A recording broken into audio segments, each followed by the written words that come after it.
여러분 반갑습니다. 짱구 박사입니다. 다들 즐거운 설 연휴 보내시고 계십니까? 이제 뭐 막 설 연휴가 시작된 거나 마찬가지일 것 같은데요. 뭐 오늘 일요일이니까 수요일까지 여전히 4일의 연휴가 더 남아 있는 것 같습니다.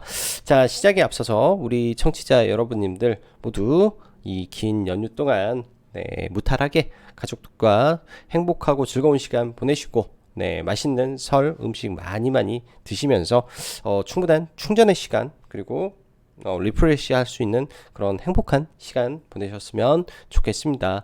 다들 새해 복 많이 받으시고 올 한 해는 좋은 일만 가득하시길 다시 한번 기원 드리면서 시황 들어가 보도록 하죠.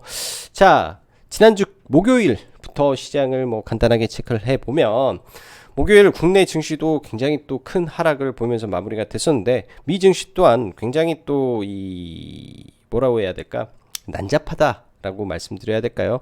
굉장히 바닥을 잘 잡지 못하면서 혼조세로 계속 흘러가는 모습들이 많았는데 특히 필라델피아 반도체가 마이너스 4%대 급락을 했고 테슬라가 호실적 발표를 했음에도 불구하고 SCM 즉 서플라이 체인의 문제가 부각이 되면서 15%대 급락을 보이는 등 굉장히 목요일 미 증시 마감은 약간의 공포를 좀 추가적으로 줄 수 있는 그런 흐름이 좀 여지를 남겼었는데요. 오히려 국내 증시 굉장히 강력한 반등을 보여주면서 이러한 미 증시의 하락을 선반영하고 올라온 준 점은 굉장히 좀 다행스럽게 저는 생각이 듭니다. 뭐 어찌됐든 추가 하락이 없이 반등을 해줬다라는 것 자체가 일단은 다행스럽게 생각을 하고요.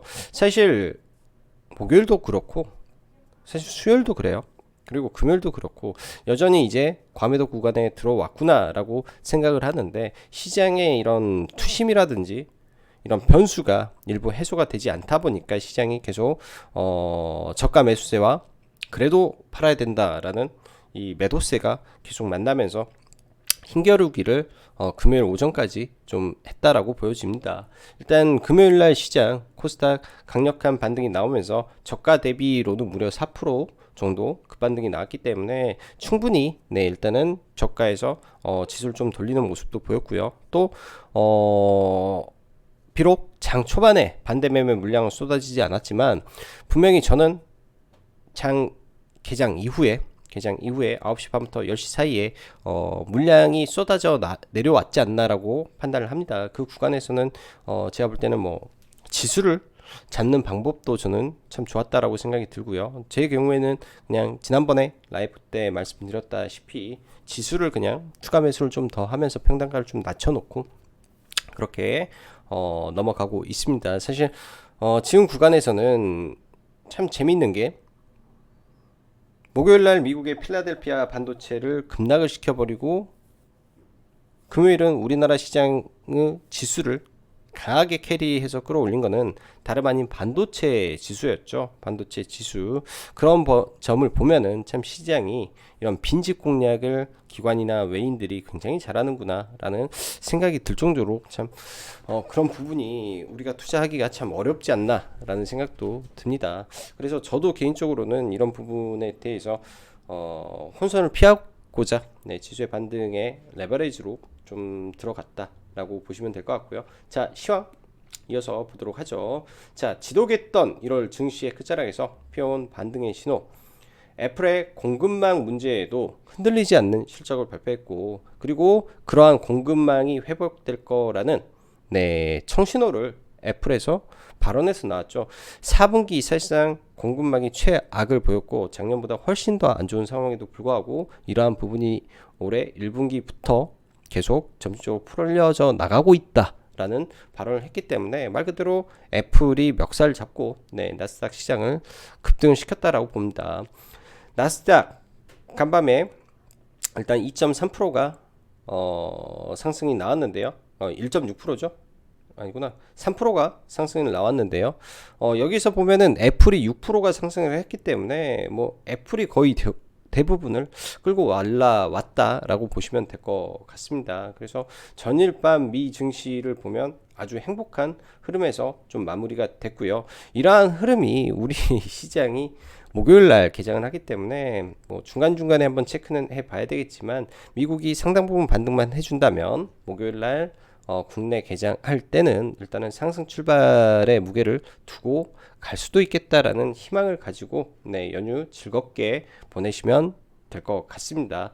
자, 현재 뭐 신용 융자 잔고는 여전히 22조 5천억에 있고, 네, 주식담보대출도 사실 19조 원에 달하는 굉장히 많은 비율로 시장에 존재합니다.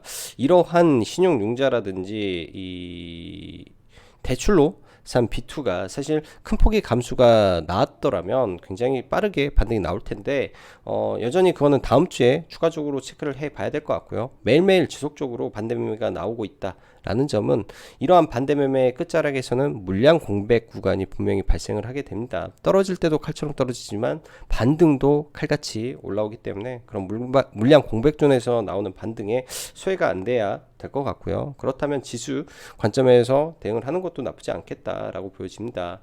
일단 금요일 시장 장 초반에 뭐 장 막판에는 외국인의 선물이 890억이었는데 장중 한때 네, 장 초반에 시가부터 390억이 들어왔고 이 떨어짐에도 불구하고 지속적으로 선물을 확대했기 때문에 시장의 반등은 자명했던 금요일의 시장이었고요.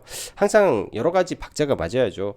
금요일 날 선물은 강세를 보였는데 사실 외환은 좀 오전에는 네, 좀 지지부진한 모습을 좀 보여주었는데 일단 외환 자체가 좀 안정화를 띠는 모습이 연휴 기간에 나오는지만 체크를 해준다면 그렇게 큰 의미를 부여하기는 어렵겠다라고 보여집니다.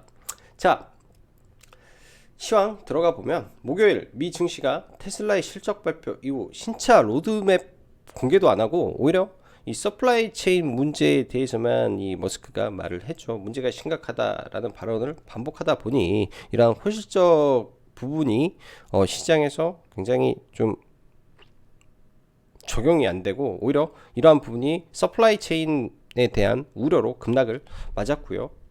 거기에 추가적인 반도체 장비주들의 급락에 따라서 사실 국내 지수 국내 반도체 섹터의 흐름이 저는 오전에 버텨주기만 하면 괜찮겠지 않냐 정도로 사실 생각을 했었는데 2차 전지 섹터가 더 이상 지수를 캐리를 강하게 못하는 점 그리고 게임주가 못 가기 때문에 어차피 지수를 올려야 되기 때문에 시장에 지수 영향력을 가질 수 있는 섹터는 제약바이오와 IT 반도체뿐이 없었다라고 봅니다. 그런 부분이 일단은 시장을 끌고 올라왔을 것 같고요. 일단 애플 실적 발표는 상당히 잘 나왔다라고 보여지고 이러한 부분이 일단 공급망 문제에 대해서 4분기에 여전히 공급망이 매우 심각한 문제를 발생을 시켰지만 이런 부분이 1분기 때부터는 서서히 풀려가고 있다라는 설명에 시장에서는 우려감이 대폭 감소했고 공급망 문제 해결에 대한 희망을 품었기 때문에 이런 부분은 굉장히 시장의 중대한 시그널로 좀 생각을 해볼 수 있을 것 같습니다. 자, 통상 시장이 급락할 때는 항상 오전 8시 40분에 예상 체결창을 꼭 체크하시는 습관을 가지면 좋은데요. 금요일 사실 8시 40분에 예상 체결을 보면서 저는 개인적으로 최소 하한가가 7, 80개는 있어야 되는 게 정상 아닌가라고 생각을 했었어요. 근데 이상하다라는 거 느낄 정도로 10몇 개, 20개 정도뿐이 안 나왔는데 그래서 당연히 시가가 뜰 때 쫓아 들어가면은 안 됐다라고 저는 봅니다. 이게 하나의 이제 지수가 급락을 할 때 지수 반등에 바라보는 시장의 관점이기 때문에 이 점은 항상 습관처럼 잘 보시면 될 것 같고 지난번에 말씀을 제가 드렸던 것 같아요.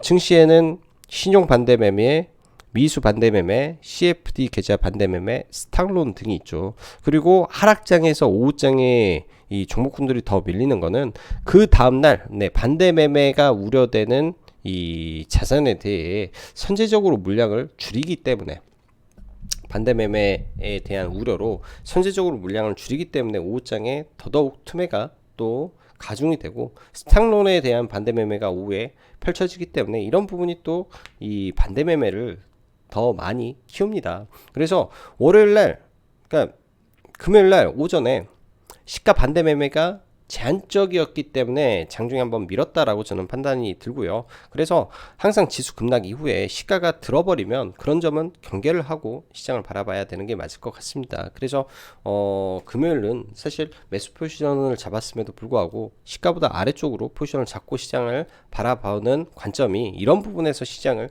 체크하는 거였다라고 보시면 될 것 같다라고 보여지네요. 자, 코스닥 기준 게임 및 2차전지를 제외한 거의 전 업종이 반등하면서 지수가 강하게 상승했고, 아마 설 연휴 이후에 러시아, 우크라이나가 실제 전쟁만 나지 않는다면야 나올 악재가 추가적으로 저는 생각이 잘 나지 않습니다. 지금 시장 바라보면 악재만 가득 나왔기 때문에 이보다 더 강력한 악재가 쏟아지지 않는다면야 900포인트를 회복하려는 시도가 2월 달에는 나올 것으로 좀 보여지고요.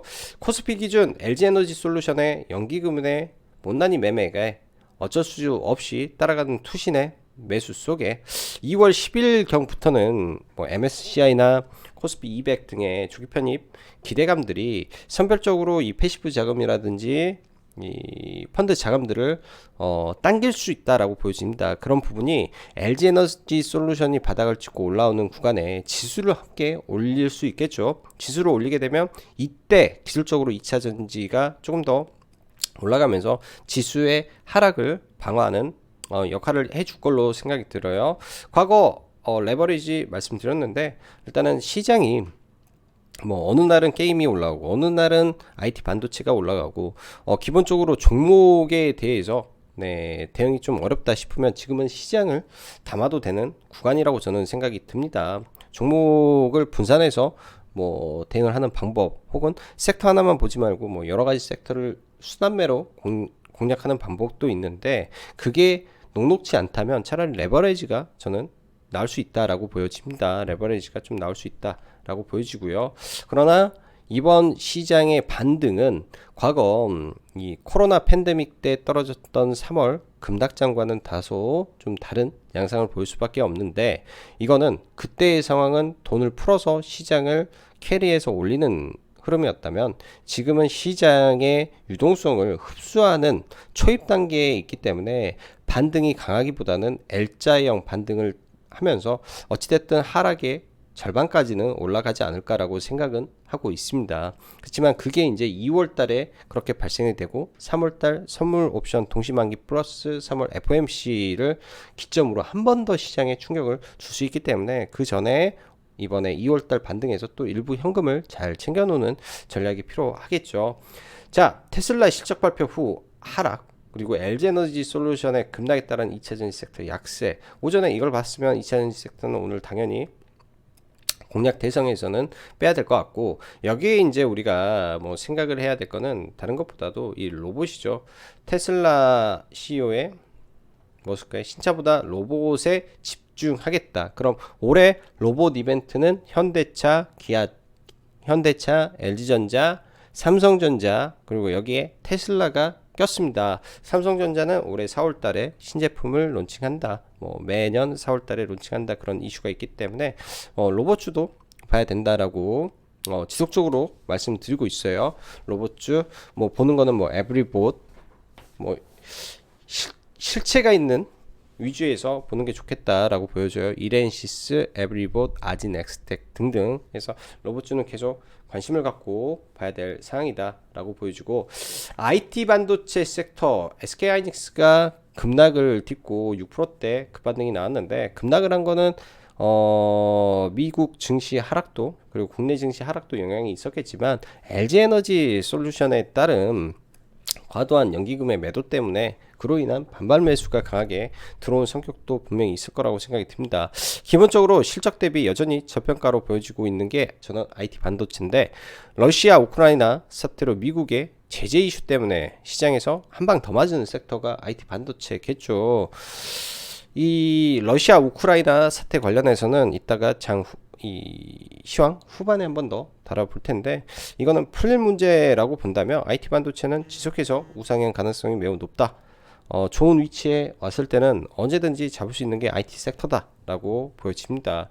코로나 확진자 급증 및 자가진단 키트에 대한 단가 상승이 이 소매 가격 상승이 좀 있었죠. 자, 설 연휴를 앞두고 시장에서는 또 우려를 합니다.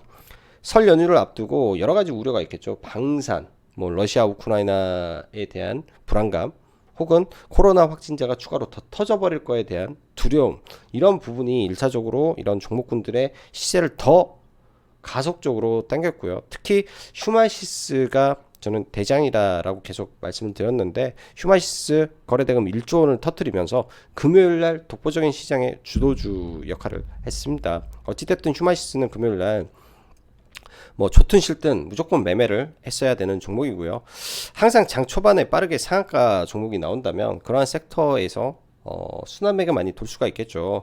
경남제약이 저도 생각을 못했는데 지금 현재 시중에서 판매되고 있는 게 휴마시스의 자가진단 키트, SD바이오센서의 자가진단 키트, 레피젠의 자가진단 키트, 거기에 최근에 PHC가 자가진단 키트에 대한 긴급사용 승인을 받았다라는 걸로 총 4개 종목이 사실 자가진단 키트로 엮여있는 종목군들이죠. 그 외 엑세스바이오 같은 경우는 미국의 FDA 승인을 받고 자가진단 키트를 판매하고 있다 정도로 나왔기 때문에 사실 그 외 종목군들은 볼 필요는 없었다라고 보여집니다.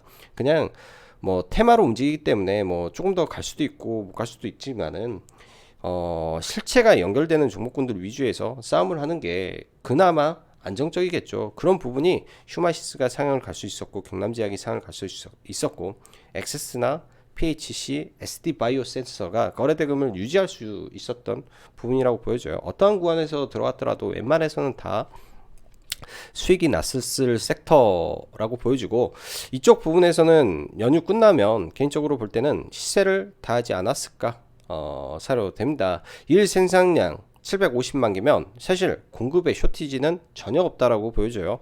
실제로 품절이 없는 것 같고요. 그렇다면 어느 순간에 이슈가 사그라들 때 이러한 푸드 섹터는 급락도 잘 나온다라는 걸 보면서 대응을 잘 해야 되겠죠. 어찌됐든 돈이 많이 터진 휴마시스 위주로 계속 보고 대응하시면 될 것 같습니다.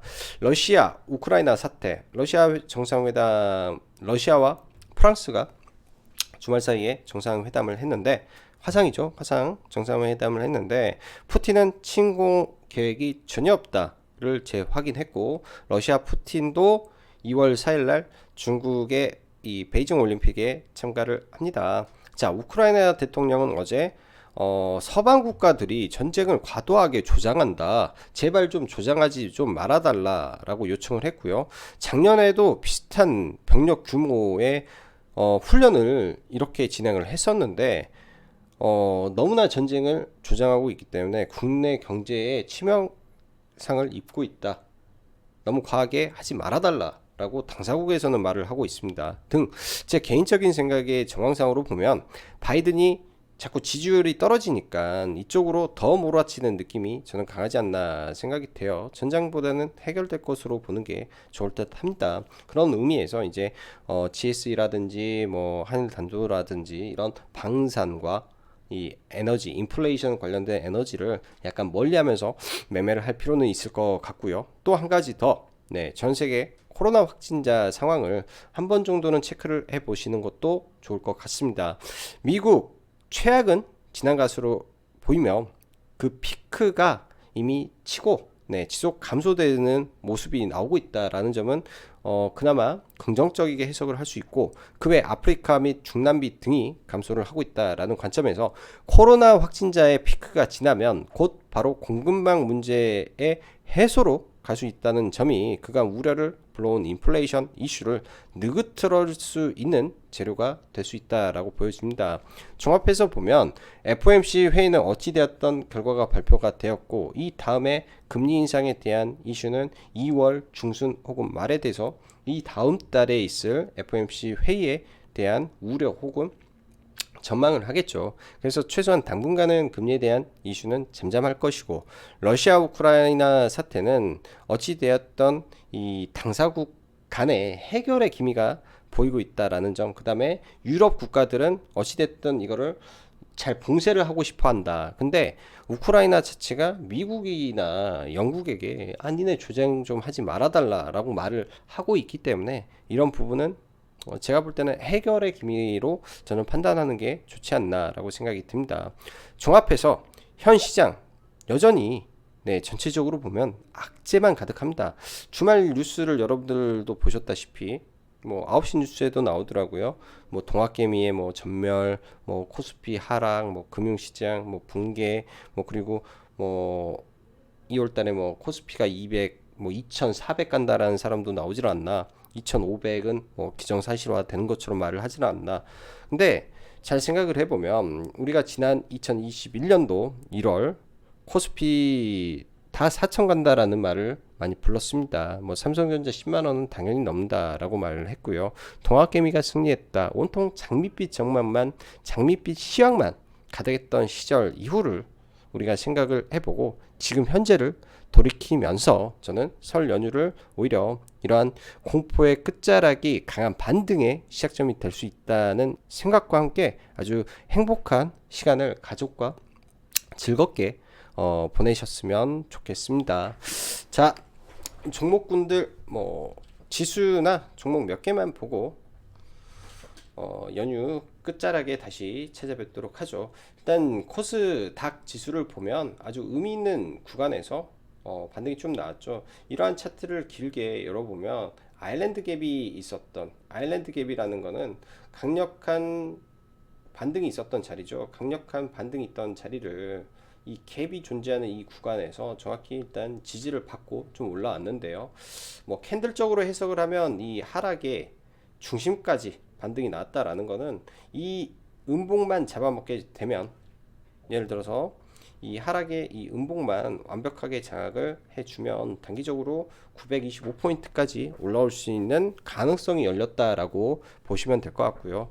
가장 좋은 시나리오는 뭐 미국 증시가 우리 연휴 때 연신을 올라서 갭을 이렇게 들고 이렇게 그냥 올라버리면 되겠죠. 이렇게 올라버리면 개인들이 타지도 못합니다. 매수도 못해요, 종목을. 이런 생각도 한번 해보시고 가셨으면 하고요.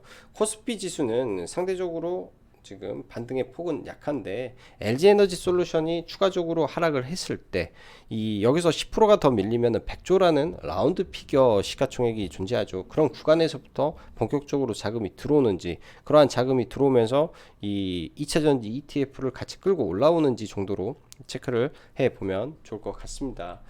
자, 금요일날 뭐 특징주 몇 개만 보면 일단 휴마시스 상한가에 들어왔죠. 저는 개인적으로 너무나 아쉬운 매매를 해서 좀 부끄러운 종목이 됐네요. 제대로 먹지도 못했던 것 같습니다. 이 구간 안에서는 뭐 나름 그래도 좀 수익을 좀 내면서 누적을 시켰는데 정작 이러한 강력한 상승이 있을 때 시가 베팅을 좀 못 들어간 게 많이 아쉽고요. 그만큼 저도 이 종목을 다시 한번 보기를 많이 했던 것 같습니다. 과거 올라갈 때마다 갭을 들고 올라와서 굉장히 강력한 상승을 보였던 역사적인 대장주 종목군이기 때문에 이렇게 강한 모습이었고요. 시간이 지나서 보면 이 자리가 매집이었죠. 매집이었기 때문에 저도 이때 매매를 했는데 이렇게까지 저는 올라갈 줄은 상상도 못했던 것 같습니다. 일단 휴마시스는 좀 부끄러운 매매가 돼서 먹긴 했는데 이 돌파 지점에서 좀 들어가서 약간 먹고 여기서 들어가서 상따를 하려다가 주말에 대한 부담감 때문에 도저히 상따는 개인적으로 좀 못했습니다. 그리고 제가 개인적으로 바라보는 이 시간적 개념이 저는 있는데요. 2시 50분 기점에서 상한가가 들어갔다면 저는 다른 종목군들도 저희 회원님들과 다 같이 공략을 하려고 했었습니다. PHC라든지 XINC라든지 전부 다 동시에 공략을 하려고 했는데 오히려 2시 30분에 2시 50분에 휴마시스가 상을 가지는 못하다 보니까 나머지 종목군들은 매매를 하고 있다가 전부 다 매도를 해버렸죠. 그래서 PHC는 사실 이런 구간에서 눌림으로 들어왔다가 그것 때문에 전부 다 매도를 좀 하고 마무리를 지었던 것 같습니다. 그래서 저는 금요일날 뭐 일부 방산주 매매를 좀 했었고요. GSE 그 전에 종가 매수를 들어왔던 물량은 시가 언저리에 좀 매도를 좀 진행을 하고, 퍼스텍 로봇주가 굉장히 강했기 때문에 로봇주 안에서 그냥 대장주급의 돌파 매매 정도 진행을 했었는데요. 오후장에는 사실 올라간 게 방산으로 좀 올라왔죠. 제가 볼 때는 방산으로 올라가지 않았을까라고 생각이 들고, LG에너지 솔루션 관련해서는 저는 여전히 신규주는 며칠은 더 지켜볼 생각입니다. 신규주를 이 구간에서 봤던 거는 또 의미가 있었기 때문에 봤겠죠. 의미가 있는 자리에서 반등을 시도했기 때문에 봤고, 그 반등이 거래량이 전혀 나오지 않았다라는 것은 추가적으로 볼 필요가 없었던 것 같습니다.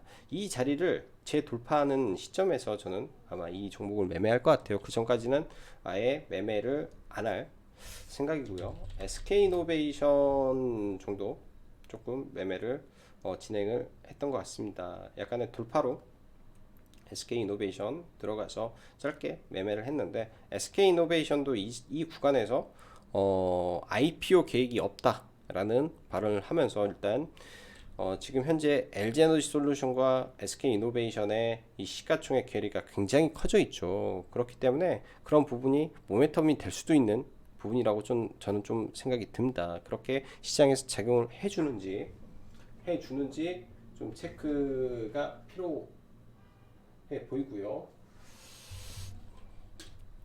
그리고 뭐 짜잘짜잘한 매매가 에코프로 8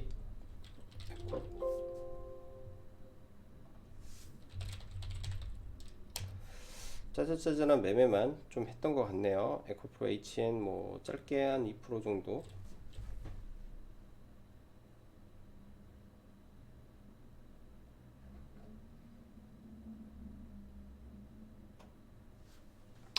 정도에서만 매매를 좀 했기 때문에 금요일 날은 거의 무리를 하지 않은 선에서 매매를 좀 진행한 것 같습니다. 자, 연휴 직전에 다시 한번 영상으로 좀 찾아뵙고요. 다들 즐거운 연휴 보내시면서 가족과 행복한 시간 많이 보내시기 바랍니다. 자, 오늘은 여기까지 짱구 박사였습니다. 새해 복 많이 받으세요. 감사합니다.